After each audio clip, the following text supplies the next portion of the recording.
Today we'll see how we can use Bun in our Nux project. So now the latest version of Nux support the Bun, and also the latest version of Bun supports Nux, and it has our official guide for it. But for us as a normal Nux developer, we'll see what is the benefit of using Bun and how we can get started with it. So we'll use Bun as a package manager, as a runtime, and we'll basically replace Node.js with Bun, and we'll try to run Nux.js with it. So let's get started. So we are in the Bun website. As you can see, the shiny new thing. Today basically we'll be installing the Bun, and we'll also see the claim that they are making. So we'll do some real world test. We'll compare it with basically Node.js version of the Nux. We'll run the same server, and we'll do some Apache Bench test. So basically what I'm going to do is pretty simple. I'll be connecting to a test MongoDB database where I have 30,000 entries. So what I'll be doing, I'll be creating a REST API, and then I'll be doing a Apache Bench test with it. Let's start by installing the Bun. So installing Bun is basically very easy for Mac OS, but if you are using Windows, make sure you have WSL turned on, and then you can follow the source from here. You can follow the instruction. So I have the terminal open. I have the fresh instance of VS Code. All things ready.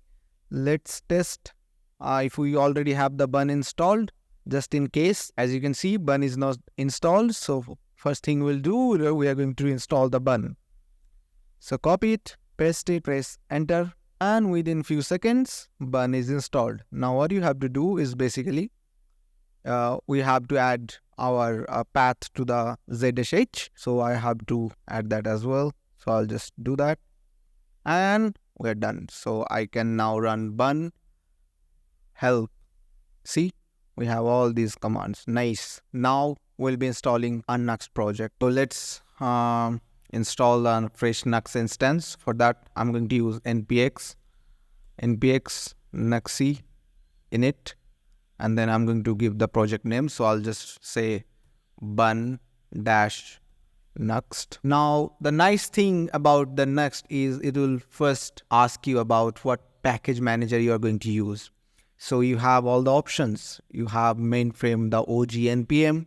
You have the new in the market PNPM. And you have the Yarn, which nobody uses right now except me. So yeah, of course, we are going to see Bun for the package manager as well. So let's select no and click on enter. And there you go. We have our fresh Bun plus Nux project ready. So let's cd into it, bun-nuxt. Then let's open it in our favorite code editor, VS Code, and let's close the previous instance. Now what I would like to do, let's run it, let's test, and then we'll start creating the API for testing, and we'll compare it to Node.js. Yeah, run dev, will it work? Let's test. Yeah, it is working. So what I would like to do, I would like to open a new tab, and I would like to go to localhost 3000, and yeah, it seems kind of fast. Yeah, it seems a lot faster than what I used when I used Node.js. So let's make some changes and try. Instead of hello, let's just write hello world inside h1. And see, yeah, it seems kind of faster. So basically, I'm using this package to connect to MongoDB and create a REST API endpoint for us to test. I'm not going to be doing any UI stuff because it just that we are just starting with Bun. But as we go on, maybe in later part, we would be doing a full-fledged, full-stack version of some application, and then we'd run it with Bun. So let's install it since we are using Bun, and since Bun is also a package manager. So basically, we can use Bun to add this package in our app. So what I'll be doing, I'd be going here, and I'd be looking for the package manager. Yeah, this. So basically, how do we add the package? To add a particular package, you have to run bun add, just like yarn. You have to add bun add and then the package name.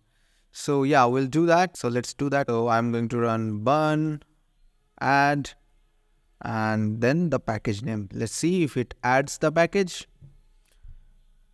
So yeah, and it is pretty fast, guys. But yeah, so my first impression is awesome. I guess it really feels fast to me.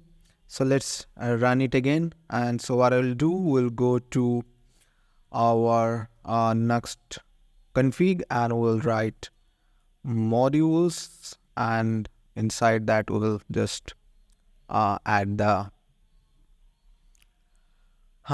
package. Yeah, and then we'll also add the mongoose, and let's add that. So bun add mongoose, bun run dev. Now we can connect with our MongoDB server and we can create a REST API to access all our 30,000 data.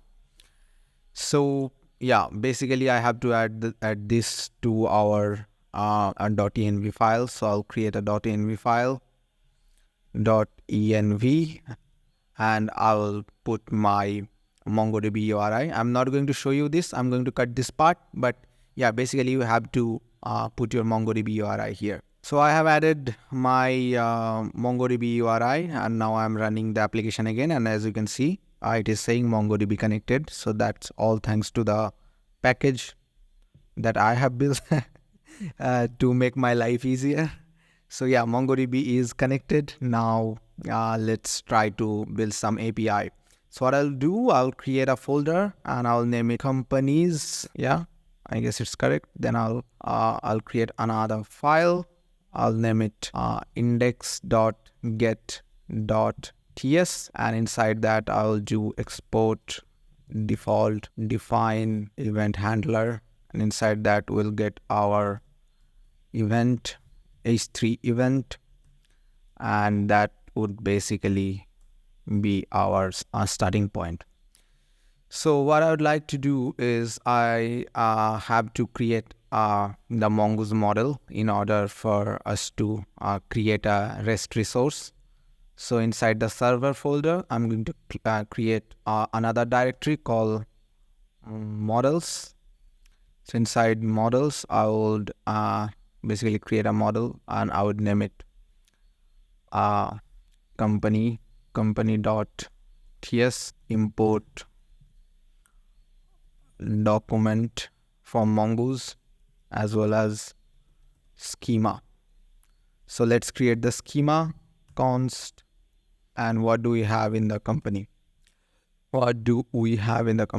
So we have address, we have activity, and I'll not be making it anything complex. I'd be just writing the basic field just for the testing purposes. So as you see, we have created the schema. Now what we'll do, we will just export, and keep in mind I'm not creating any types or anything because I don't need that. But if you are creating a production project, make sure you type all your schema. You can pass the generic here. So yeah, let's import that into here. I would basically add import and then our company, and our company is added already. So what I would like to do now, I would like to use the Nux server utils, and I would be importing the resource helper. Then we are trying to create the index resource. So what index means is basically it will give you a paginated resource of the company model. So in the index, the first thing it would take is basically a option. Inside the option, it will take the model. Model would be our company. And there you go. There's nothing else. So this is what you need to create basically a RESTful API with this plugin. So pardon me for too much boasting about the library, but yeah, it is actually good. So yeah, let's save it and let's test the API if it is working. So what I'll do, I'll go to API/companies. Yeah, and I see nothing. Why is that? Actually, the company should be inside the API. Yeah, and that's my mistake. I guess I'm forgetting everything, guys. I have to make this video more often, I guess. I have to be more regular. So let's save it. And what error do we get? Do we get an error? Do we? No. And there you go. There you see we have our API, and I guess it is enough for now to just start the testing. As you can see, we have a total record of 30,000 and we have total page of 3,000. So that means we have total 3,000 pages if you are rendering it in the pages, and if you are doing a pagination and with a limit of 10, you will get a total 3,000 page, which is a huge number, huge amount of data. And you will also get total records of 30,000. So I'll just show you. I'll just bump up the limit a little bit. So I'll just make the limit 100 so that yeah, you see we have now 300 pages out of total 30,000 records. Yeah, so now the records is pretty big, and I guess it's a nice limit to put it into the test. So what I'll do, I'll just open this project into another instance of VS Code, and I will run it in using Yarn and so basically Node.js, and then I will do the test. We'll copy this folder and we'll cp r, and then we'll copy the bun-nuxt over to node-nuxt. Copy is done. So let's go inside node-nuxt just to make sure we have the same thing. Here it is. We have the same thing. Yes, indeed. So let's open it in another instance. So code, and there you go. So now let me organize it a little bit. So I'll just push it here, and then I'll also keep this open. I'll close this one, and then I will push this to this side. Yeah, this is kind of cool. So yeah, there you go. So what is this? Yeah, good enough for us, right? Because we are pro. So now let's open the terminal. Let's clear everything out. So we have here our very old legendary node, and we have here our bun. So what I will do now, I will basically install the dependency using yarn. So yarn install and yarn dev. All right, as you see, we have the MongoDB connected. When the Nuxt prepare ran, it took 53 seconds. Wow. Never mind, let's do it with the bun, but do make sure that 3000 is running for the node and a new port would be running for the bun. So bun run dev. So 3001 would be for the bun. Wow, awesome. So yeah, 3001 would be for the bun and 3000 would be for the node. So let's open our Apache bench here in the middle. All right, guys, now we have to test our applications. So we have two windows which we'll test. So first we'll start the testing with the Node.js version of our application. So let's start. So we would be using Apache Bench. So Apache Bench is a free and open source tool for testing for doing the load testing. So let's start. So we'll start with the command AB, and then we'll tell how many concurrent number of user we want to send to the URL. So I would write 100, and then in the number I would write 5,000. So we'll test on 5,000 request, and then we'll give the URL. So URL would be localhost 3000, and then API/companies. So So we are testing the Node.js version, and we are hitting the company's route, which is fetching the data from the MongoDB without caching it anywhere. So let's test. So our results are in. What we are interested in is this request per second. As you can see, we have a 227 requests per second, which is good enough. And you can see the time per request, it took 363 millisecond, which is also good. So it is a mean. And then also you can see a whole bunch of stuff. I would like to test it yourself also. So this is good so far, and now let's test it for the bun, and let's keep it open. So for the bun, we are running the bun in 3001, and we will also make that from 8000 to 5000, and we'll also add the route. So route is API / so results are in, and what do we see here? Request per second. So request per second, it is 220 requests per second, while our Node.js is serving 274 requests per second. That doesn't add up because bun should be faster. Maybe our packages are not optimized for bun, I don't know, but here is the result in front of you guys. So as you can see, the request per second in bun we see 220 per second, and for the node we see 274. Yeah, I may be wrong, maybe I'm doing it wrong way, but this is the result. As you can see, I would like to run it one more time with a little more number of requests. I would bump up to 8000, and then I'll run it again. After this test, I will conclude my opinion. So there are the results, and we see 264 requests per second. And let's do the same for our node version as well. We'll bump up the number from 5000 to 8000, and let's wait for the results. So now we have a different result. So request per second, 257 per second, and in case of bun we have 264. So now in case of bun it is slightly on a higher side. In case of the Node.js we have a little low request per second count.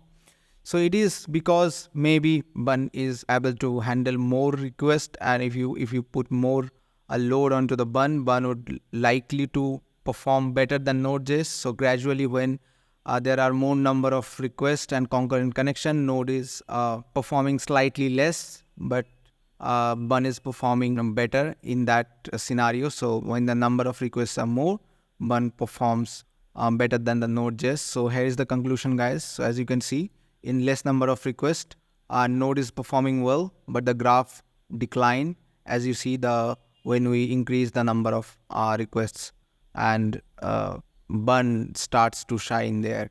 But the difference are very less. If you are building a product and if you are already having it in Node.js, you don't have to worry. It's not going to be a very huge difference for your user.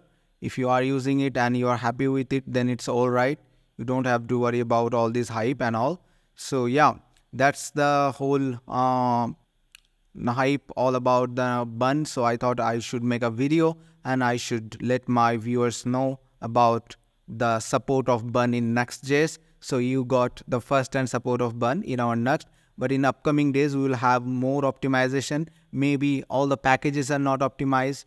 If it was optimized, I guess it would squash more result out of these tests. But yeah, as I see it, because I haven't make any changes for the bun in this package, and I guess Mongoose also doesn't have any thing for the bun.